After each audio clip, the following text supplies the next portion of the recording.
Sanibonani.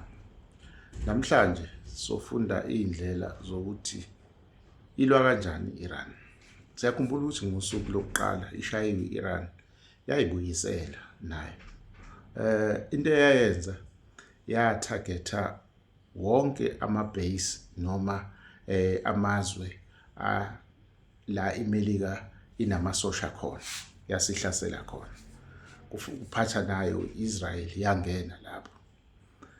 Meyihlasela yayingabhekile kakhulu ukuhlasela amasosha alapho kulezo inkambi zeMelika. Into eyayibaleke kakhulu kunento ebizwa ngalapha ngokuthiwa iRadar.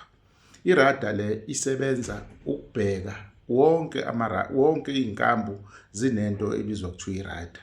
iRadar ke ibheke lela lizwe esuke ilwa nalo ukuthi hlobo luni lesikhali abasikhiphayo.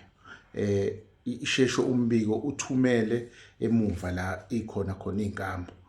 Phumeke into ezokwazi ukuyinqaka leso sikhali isibeke phansi. Now into eyayenza ke iIran yakhipha ama-drones nama-missiles, ballistic missiles, bawashaya wonke ama-radar akhona kulezo lokhuzana. Futhi baqeda ngeMelika nalezo inkambi zeMelika. So kwaba nzima ukuthi iMelika isizolwandlelana. But unerada enkulu nebalekile eyashawa. Ilapha ezweni lasekuthiwa iQatar. Iyona enkulu kunawo wonke amarada ayekhona laphana. Khumbula ukuthi iQatar iyona enenkambi enkulu eMelika lapha eMiddle East. La amanye ezinye zeinkambi ezikhona kodwa enkulu kakhulu ile biseQatar ebifana neheadquarters yalawa amanye. So leya rada leyana iyabiza. Wonke amarada khona ayabiza. iMelika ithathe iminyaka yakha leza zinto lezayikhungo yonke leyo nto. Wadla imali enkulu ephaketheni leMelika ukwenza lelo hlelo. So iyafika iIran leya nto iqeda ngosuku olulodwa. Okubi kakhulu iqeda ngezikhali ezicheap ngalendlela le. iIran isebenzisa izikhali ezicheap ngalendlela kodwa eziyingozi. Iyona le ngishilo kuthiwa ama-ballistic missiles kanjalo nama-drones. Sebenzisa ama-drones. Ama-drones akhona mancane ngalendlela ungalinisa mhlambe ngesithuthuthu. Nawo ama-drones siyawabona la ngaphansi.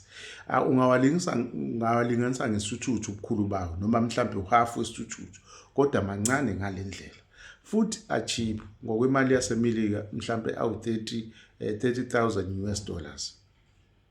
Bese kuthi ngala unama-interceptors okushuthi yilabo abafake banqake lama-drones bawacishe bawubeke phansi mabewabona.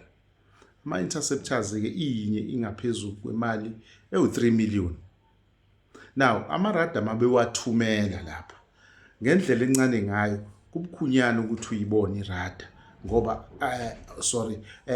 uma bethumela ama-drones lapha kubukhunyana ukuthi bawabone lama-drones ngoba abasenawo amarada. So sekuthatha isikhathi ukuthi bawabone. Plus uma bewabonile awakwazi ukushawa mhlambe ama-interceptors amaningi eyodwa. Fanele kuze kube ama-interceptors amaningi mhlambe asukela ku5 kuya ku7 akwazi ukucisha just eyodwa nje ilokhuzana le i-drones noma i-missiles. Khumbula ama-interceptors angaphezulu kwa3 million ahlula ukucisha i-drones eyodwa. So isho ukuthi leya mpi ibiza kakhulu kwiMelika rather than iIran. Okubi kakhulu ke laba drones uma esefika lapha ayahlakazeka iyodwa iyahlakazeka ibe ama-drones awu8. So ubungozi buphindeka ka8 then leyanto. Ingakho uthola ukuthi iMelika isithola inenkinga kanye noIsrael ukuvika la ama-drones lawana ngoba ubungozi bawo busezingeni eliphezulu. Ibonile leyo nto iMelika bene-Israel babona ukuthi no, uma ngabe sihlasela sibuye sothatha amandla ekhaya yila ngekhathi bona behlasela kakhulu asisakwazi ukubafika. Okusho ukuthi thina fanele siloke sihlaselile. Ingakho kuyibona iMelika ihlasela ngamabhanoyi manje kakhulu. ngoba uma ulinda uthi uthatha amandla laba abahlasela kakhulu kanti awukwazi ukubavika futhi same time. Ilento ke yenzeka lapha Iran nalempi ehlangene nayo kanjalo neIsrael neMelika.